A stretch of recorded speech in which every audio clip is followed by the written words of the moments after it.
Question number 15 मा हेरौँ if a plus b plus c equals to pi and cos a equals to cos b into cos c prove that tan a equals to tan b into tan c यदि a plus b plus c equals to pi र cos a equals to cos b into cos c भए प्रमाणित गर्नुहोस् tan a equals to tan b into tan c। अब क्वेसनमा के भनेको छ भन्दा a plus b plus c equals to pi भनेको छ भने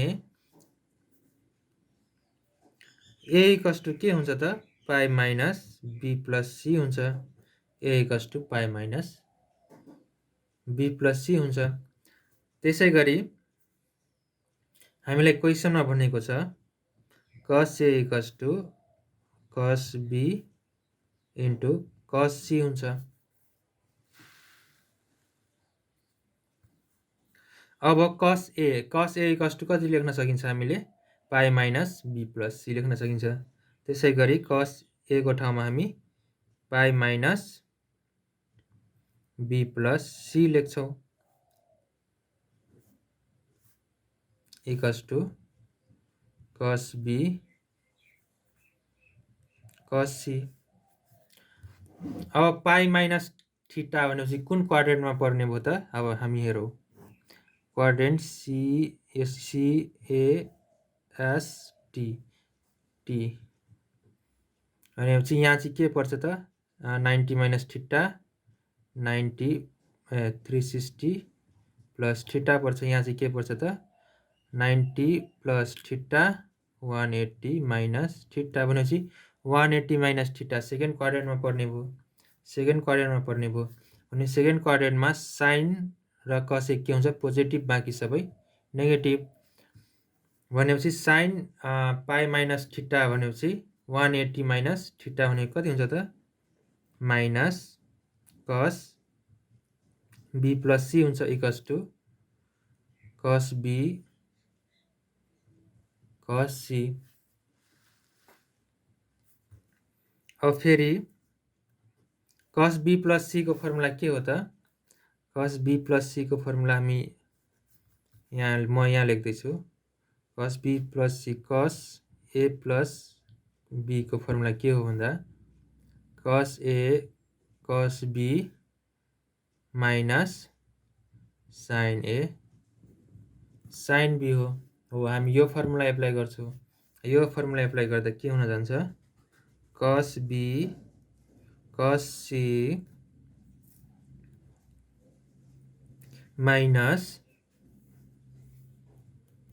sin b sin c equals to cos b cos c। त्यसै गरी अब माइनस यहाँ माइनस माइनसलाई अब हामी मल्टिप्लाई गर्दा माइनसले cos b cos c minus minus plus sin b sin c equals to cos b cos c। अब के गर्छौँ भन्दा हामी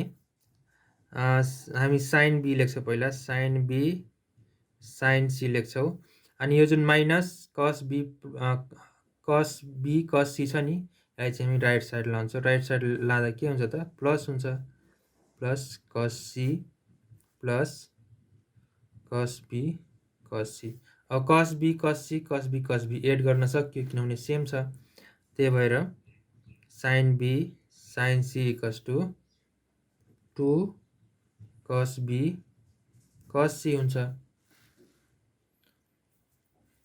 अब हामी के गर्छौँ भन्दाखेरि sin b sin c यो cos b र cos c लाई यो साइडमा लेफ्ट साइडमा ल्याउँदाखेरि के हुन जान्छ त डिभाइड हुन जान्छ divide by cos b cos c equals to 2। त्यसै गरी sin b divided by cos b into sin c divided by cos c equals to 2। अब tan theta equals to के फर्मुला छ त हामीलाई थाहा छ tan cosine a by cos a हो हामी अब यो फर्मुला एप्लाई गर्छौँ। अब भनेपछि sin b by cos b छ भने tan b, त्यसरी sin c by cos c छ भने tan c इक्वल्स टु 2। यति आएको छ। अब हामी नेक्स्ट स्टेपमा गर्छौँ।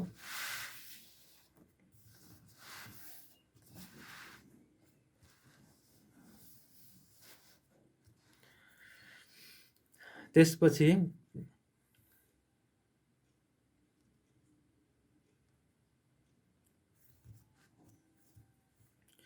क्वेसनमा के लेखेको छ भन्दाखेरि a plus b plus c equals to pi हुन्छ भनेपछि a equals to pi minus b plus c हुन्छ। हो अब हामी यसमा tan थपिदिन्छौँ। tan a equals to tan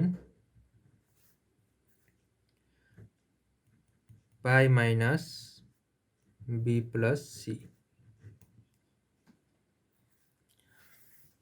अब पाई भनेको के हो त 180 डिग्री हो। 180 डिग्री माइनस थीटा गर्दा कुन क्वाड्रेन्टमा पर्यो? सेकेन्ड क्वाड्रेन्टमा पर्छ। सेकेन्ड क्वाड्रेन्टमा कुन पोजिटिभ हो? साइन मात्र पोजिटिभ हो, साइन र कसेक भनेपछि ट्यान के हुन्छ? नेगेटिभ हुन्छ। त्यसै गरी tan a equals to minus tan b plus c। अब यति निकालिसकेपछि हामीलाई फर्मुला के छ भन्दाखेरि tan a को formula, tan a plus b को फर्मुला के छ त? tan a plus tan b 1 minus tan a, tan b formula छ। हो हामी यो फर्मुला एप्लाई गर्छौँ। tan a equals to minus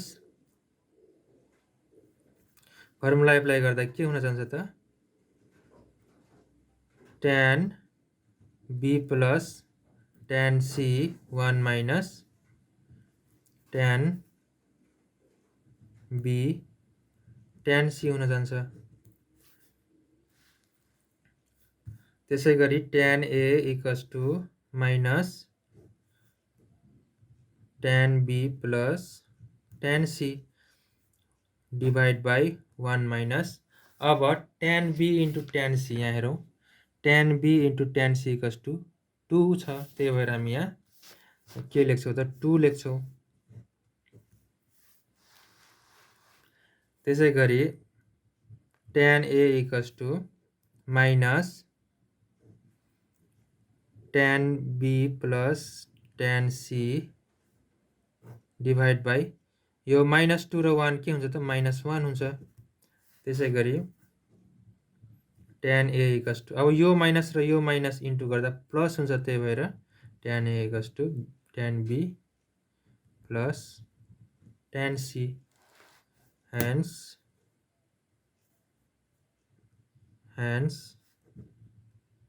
proved। क्वेसनमा चाहिँ अलिकति मिस्टेक भयो। क्वेसनमा चाहिँ यहाँ चाहिँ प्लस हुन्छ, प्लस प्लस